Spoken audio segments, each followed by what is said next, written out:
Cerita diawali dengan memperlihatkan seorang jurnalis investigasi bernama Matia yang sedang memiliki sindikat internasional perdagangan anak di mana saat itu Matia sedang menyelamatkan salah satu korban dan para penjaga pun berhasil mengetahuinya. Tepat saat Matia berhasil menumbangkan beberapa penjaga, muncullah pemimpin sindikat yang datang bersama tangan kanannya yang membawa busur yang sudah siap dilepaskan.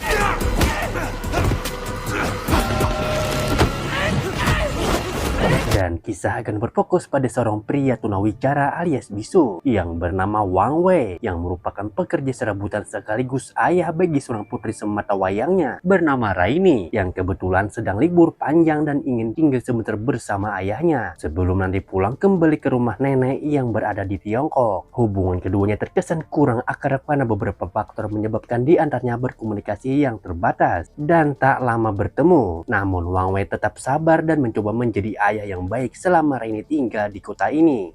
Pa. Dengan banyaknya kasus penculikan yang terjadi, Wang Wei ingin agar Raini putrinya bisa melindungi dirinya sendiri dengan cara berlatih bela diri. Tapi karena Raini pun gampang bosan dan ia pun enggan melakukan pelatihannya.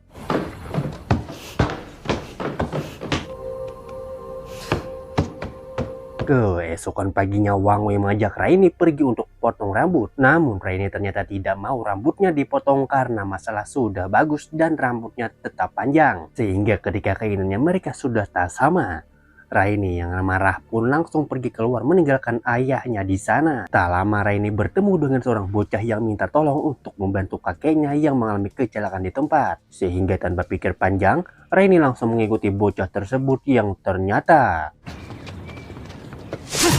tepat saat mobil itu akan pergi, muncullah Wang Wei di lokasi dan langsung mencuriga jika putrinya sudah diculik. Sehingga Wang Wei berhasil menghentikan laju mobil tersebut. Tetapi, ya,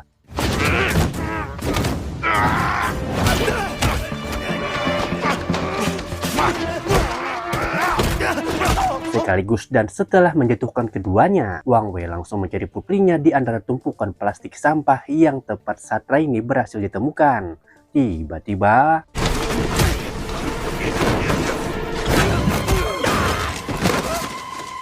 Wang Wei harus berlari mengejar mobil tersebut dengan kondisi telanjang kaki, di mana si botak yang songong pun dengan sengaja malah mengangkat Raini ini beberapa sentimeter dari aspal yang membuat Wang Wei mempercepat laju larinya.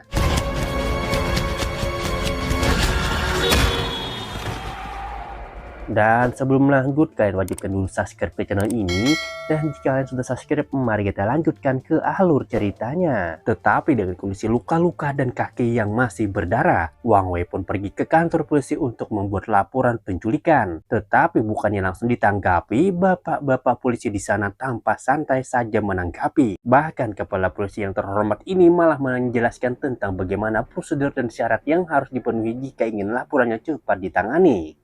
Aduh, Just slow down.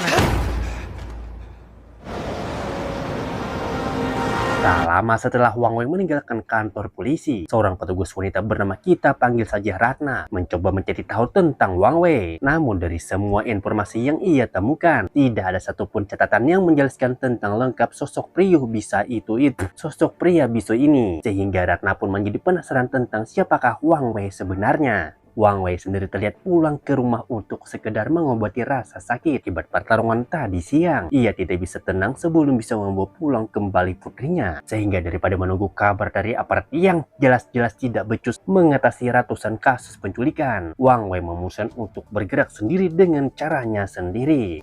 Sejenak kita tinggalkan dulu Wang Wei dan beralih kepada seorang pria bernama Navin yang mengaku sebagai pengusaha kaya yang ingin membeli anak-anak korban penculikan dalam jumlah yang besar. Navin memanfaatkan si keribu yang memberikan sejumlah uang agar bisa dipertemukan langsung dengan majikannya. Ternyata jurnalis wanita bernama Matia yang muncul di awal film tadi adalah istri Navin yang diketahui sudah menghilang selama beberapa bulan. Di mana Navin sendiri bukan pengusaha, asli, melainkan seorang jurnalis yang sedang menyamar menjadi dalam misi mencari Matia, istrinya yang hilang. Kita tayo. See you. Berdasarkan gambar logo kepala singa yang sempat ia lihat pada kertas kwitansi kemarin, Wang Wei pun mendatangi sebuah klub malam yang juga menjadi arena tarung bebas, di mana pada saat itu yang sama, Navin juga datang ke sana dibawa oleh si keribu untuk menemui majikannya, yang sekaligus pemilik dari klub malam itu sendiri. Dan inilah Mr. Song, sang manajer sindikat sekaligus pemilik dari klub malam ini. Sesuai rencana awal, Navin dengan terang-terangan ingin membeli sejumlah produk yang dalam tanda kutip anak-anak korban penculikan dan ingin dibawa ke lokasi untuk melihat produksinya secara langsung. Di mana situasi mendadak tegang ketika Mr. Song mulai mencurigai susuk Navin, tapi akhirnya bersedia untuk menjalin kerjasama. Di saat yang sama, Wang Wei terlihat dicegat oleh beberapa penjaga setelah mau masuk ke ruang privat. Sampai ketika si keribu melihat foto yang Wang Wei bawa, disitulah ketegangan dimulai dan inilah yang terjadi.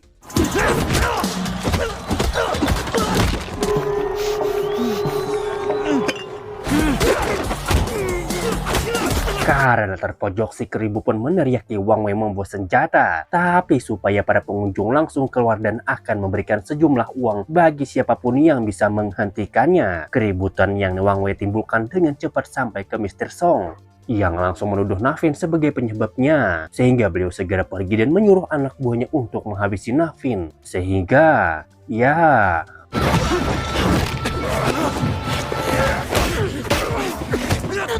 bukan sembarang jurnalis sembarangan. Navin ternyata menguasai ilmu bela dari Jodo yang membuatnya mampu menghadapi beberapa lawan yang ada di depannya, sampai berhasil menumbangkan mereka semua. Tak jauh dari Navin, Wang Wei justru harus menghadapi lawan yang jumlahnya jauh lebih banyak, di mana dengan tangan kosong ia mampu menjatuhkan beberapa lawan sekaligus, sampai akhirnya dijebak masuk ke dalam arena yang dikunci dari luar.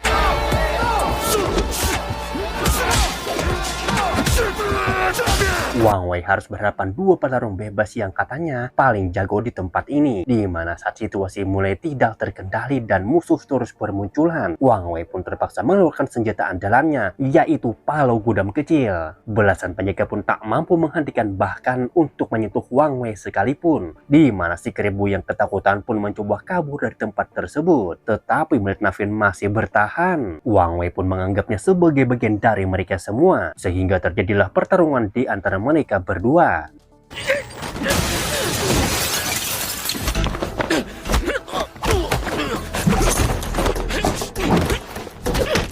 Dan perkelahian pun terhenti saat Navin menyadari bahwa Wang Wei punya tujuan yang sama seperti dirinya, sehingga mereka berdua memutuskan untuk bekerja sama menyelidiki file rekaman CCTV yang didapat dari klub malam tersebut. Berdasarkan rekaman CCTV dan kamera tersembunyi yang Navin bawa, Wang Wei mengenali sosok si botak berbadan kekar yang ternyata adalah anak angkat Mr. Song, sekaligus tukang pukul yang dianggap paling tangguh. Navin juga menceritakan tentang Matia, istrinya yang hilang setelah melakukan penyelidikan terhadap sindikat ini. Sehingga sejak saat itu, Navin mulai melakukan misi sendiri untuk mencari keberadaan istrinya. What is it?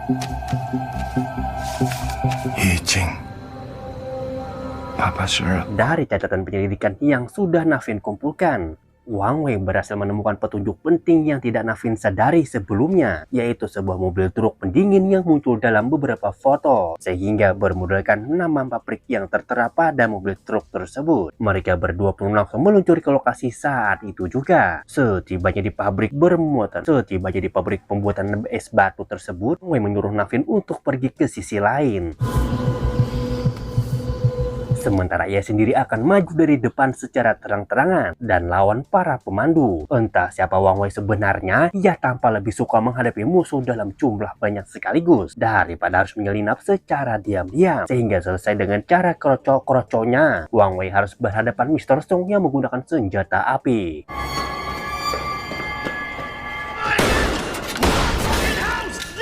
Di saat yang sama, Navin terlihat menyelinap dari sisi samping dan menemukan beberapa bongkahan es batu berisi mayat si keribu dan korban lain, di mana Navin harus menghadapi lawan yang tak disangka-sangka, yaitu inilah si botak kekar yang dianggap menjadi petarung tangguh tak terkalahkan, di mana saat mereka bertarung di saat mereka sedang bertarung, muncullah Wang Wei yang sedang dikejar oleh Mr. Song, sehingga mereka memakai taktik cerdas. Wang Wei berhasil mengalahkan perhatian Mr. Song agar fokus kepadanya, sehingga Navin bisa punya kesempatan untuk menumbangkannya.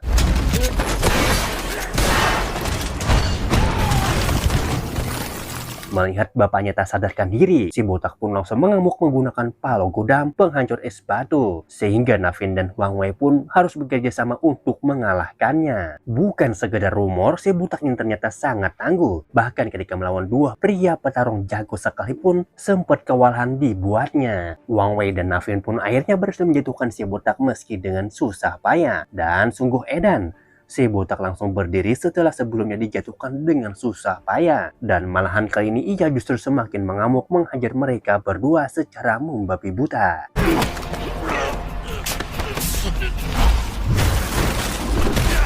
Sampai-sampai Wang Wei dibanting menembus lantai ruangan bawah tanah. Ketika Navin sedang dihajar habis-habisan seperti samsak hidup, Wang Wei sendiri tak sengaja menemukan baju pemilik Raini putrinya, yang ternyata ruangan di bawah tanah adalah kurungan bagi para bocah korban penculikan. Wang Wei langsung menangis karena tidak kuat menahan kenyataan akan putrinya yang mungkin sudah tewas. Sehingga disinilah kebrutalan sesungguhnya dimulai. Setelah si botak tumbang beneran, Wang Wei yang masih diseliputi amarah pun berniat untuk menghabisi Mr. Song. Tetapi Navin berhasil mencegatnya karena hanya ialah satu-satu orang yang memberikan petunjuk. Sejenak kita beralih kepada sosok pemimpin tertinggi sindikat bernama Pak Lung, yang ternyata masih muda dan sedang menunggu kelahiran anak pertamanya. Di mana seluruh bisnis hitamnya ini dimodali oleh ayah mertuanya serta 3 rekan pengusaha lain yang tanpa marah besar gara-gara Pak Lung dianggap tidak becus mengelola bisnis mereka. Is to do right by the family. Kembali ke Navin dan Wang Wei yang sedang menginterogasi Mr. Song untuk mencari tahu di mana para korban dipindahkan. Sempat ngeyel dan enggan ngasih tahu. Mr. Song akhirnya menyerah dengan siksaan yang terus diberikan dan memberitahu di mana lokasinya. Karena sudah bersikap kooperatif, Mr. Song dilepaskan dan sengaja dibiarkan hidup. Sadar nyawanya sedang terancam, ia pun berniat untuk meninggalkan bisnis ini. Tetapi bertempat di gedung terbengkalai yang berdiri di wilayah gangster dan para preman.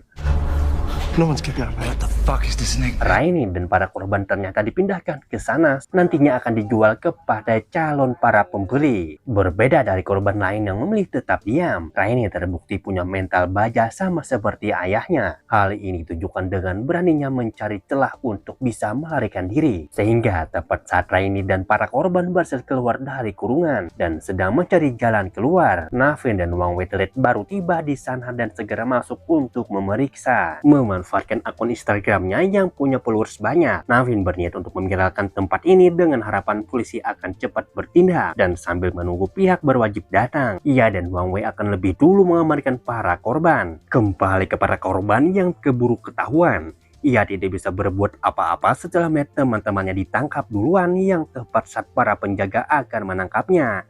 Tiba-tiba,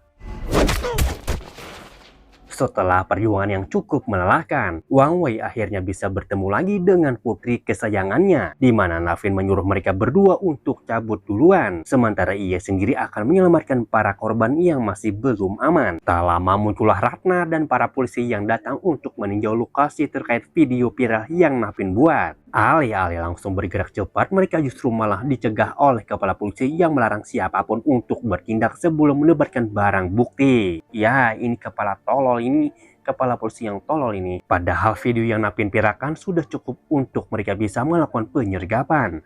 Dan ya, muncullah segerombolan preman yang jumlahnya mungkin puluhan. Mereka dengan santainya berjalan melewati para polisi menuju gedung tersebut dengan tujuan untuk memburu Wang Wei dan si Navin. Secara kebetulan Wang Wei yang sudah berada di luar pun langsung menyadari bahwa si Navin sedang dalam bahaya. Sehingga bukannya pergi, ia dan Raini justru malah mengambil kendaraan roda 2 untuk membantu Navin yang masih berada di dalam. Di saat yang sama Navin sudah berhasil menggiring para korban untuk mencari jalan keluar. Tepat saat ia sedang terpojok dan bersembunyi di dalam sebuah ruangan, tiba-tiba,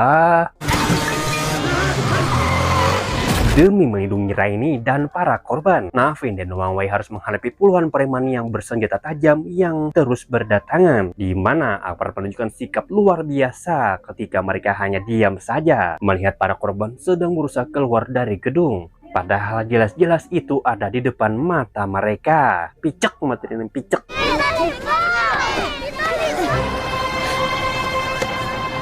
Tapi mereka malah diam saja, tak tahan dengan atasan mereka yang bersikap tidak masuk akal. dan menolong para korban yang sedang kesusahan. Setelah para korban sudah diamankan dan kejadian ini masuk berita utama, Pak Long langsung dipanggil oleh ayah mertua dan 3 rekannya yang semakin marah besar atas berita tersebut dan dianggap Pak Long tidak becus dalam bisnis ini. Pak Long pun dicaci dan dimaki habis-habisan oleh mereka semua, sampai akhirnya Pak Long menghabisi ayah mertuanya dan 3 rekannya seperti orang pembunuh berdarah dingin, di mana Pak Long sedang sibuk menghadapi para penjaga yang mulai berdatangan. Ia tak sengaja melukai istrinya yang sedang hamil. Sehingga di saat yang sama, di kantor kepolisian, Wang Wei bersama para korban penculikan terlihat berada di sana untuk diamankan. Sementara di mana saat anak-anak lain dibawa pulang oleh orang tuanya, Raini dan satu bocah yatim piatu diizinkan tidur di kantor polisi. Sedangkan Navin dan Wang Wei harus mendekam dalam sel sementara karena hakim baru akan meninjau kasus mereka keesokan paginya. Sehingga prosedur hukum mengharuskan mereka tetap ditahan sampai fajar tiba. Di waktu yang sama, si butak berdebah kekar ternyata belum mati dan malah mendapati Mr. Song. Ayah angkatnya sudah tewas dengan belasan anak panah tertancap di tubuhnya. Yang kita tahu ini adalah perbuatan si pemanah alias tangan kanan si Pak Long yang saat ini baru tiba di kantor polisi untuk memburu Navin dan Wang Wei. Dan ya, si pemanah dengan kejamnya membantai habis-habisan semua personel yang ditemui di kantor polisi tersebut. Di mana suara tembakan dan listrik yang mati sudah cukup untuk Navin dan Wang Wei menyadari bahwa tempat ini sudah tidak aman lagi. Setelah habisi Ratna dan anggotanya, Pak Long dan si pemanah pun langsung memeriksa kamar sel yang ternyata sudah kosong. Namun saat Navin dan Wang Wei akan kabur membawa serta anak-anak, Pak Long dan si pemanah sudah ada di atas menunggu mereka semua. Sadar jika lawan mereka kali ini bukan kaleng-kaleng, Wang Wei pun menyuruh anak-anak untuk bersembunyi. Sementara ia akan menghabisi 2 psikopat ini dalam pertarungan yang sangat brutal. Beruntung, secara terpisah Navin dengan teknik combat judo pun harus melawan Pak Long yang bertarung dengan gaya taekwondo tingkat tinggi. Sedangkan Wang Wei dengan wushu tradisional harus melawan si pemanah alias Kang Yayan Ruhian yang mengandalkan pelancak silat penuh dengan kelincahan dan pergerakan yang sangat dinamis. Pertarungan berlangsung seimbang ketika mereka berempat sama-sama ahli di bidang masing-masing.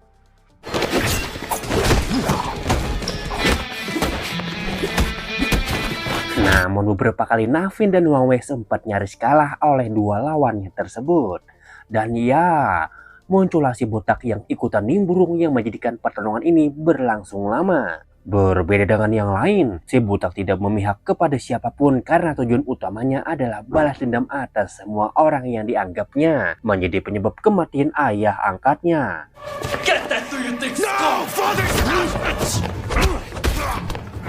Sempat ada jeda sebentar, Pak Long beritahu si botak bahwa Mr. Song bukan ayah angkatnya dan tidak sepantasnya dibalas sampai segitunya. Namun karena sudah diliputi amarah, si botak tetap mengamuk dalam pertarungan kembali dilanjutkan.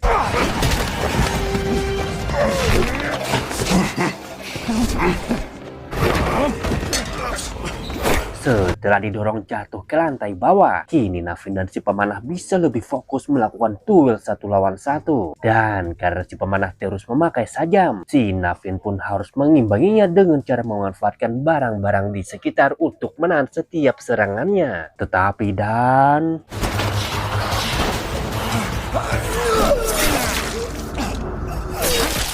Wang Wei sendiri malah sibuk menghadapi 2 lawan yang dimana ia sendiri pun harus kebingungan harus menghadapi siapa dulu. Sehingga lagi pertarungan berlangsung 3 arah sampai akhirnya. Karena Wang Wei dianggap sudah tumbang, si botak pun langsung fokus menyerang Pak Long. Tetapi saat si botak tewas oleh Pak Long, Wang Wei harus menyaksikan kematian Navin tepat di depan mata kepalanya sendiri. Setelah ia berhasil mendapatkan kembali cincin istrinya, di mana Pak Long mulai mengincar orang yang lebih lemah yaitu Raini dan si bocah. Sehingga dengan cepat Wang pun langsung berlari mengejar dan berlokasi di halaman belakang kantor polisi. This is your fate.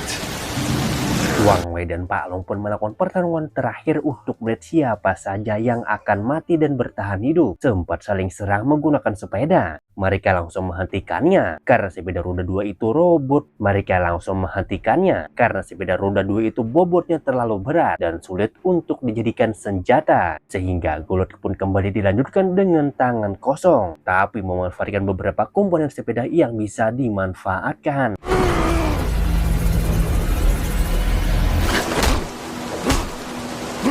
Namun belum juga selesai dihabisi, Raine keburu datang dan meminta untuk berhenti. Karena Wang Wei tumbang secara kelelahan, Raine dan si bocah harus menghadapi bahaya saat Pak Long mulai sadarkan diri. Namun bukannya menyerang, ia malah berjalan pulang melewati mereka berdua. Dan tiba-tiba, ya, akibat pukulan pada titik yang vital, Pak Long akhirnya mengalami kebocoran pembuluh darah yang membuatnya tewas secara tiba-tiba. 1 bulan kemudian, Wang Wei, Raine, dan si bocah dan Ibu Ratna adalah orang yang masih hidup dari kejadian berdarah itu. Meski tidak terlalu mengenal Navin, Wang Wei terlihat sangat peduli karena bisa merasakan kehilangan dan rasa sakit yang Navin rasakan. Sehingga bentuk persahabatan dan rasa terima kasih, Wang Wei dan anak-anak pun menabur abu Navin di laut. Tamat, ending yang sangat mengadrenalinkan.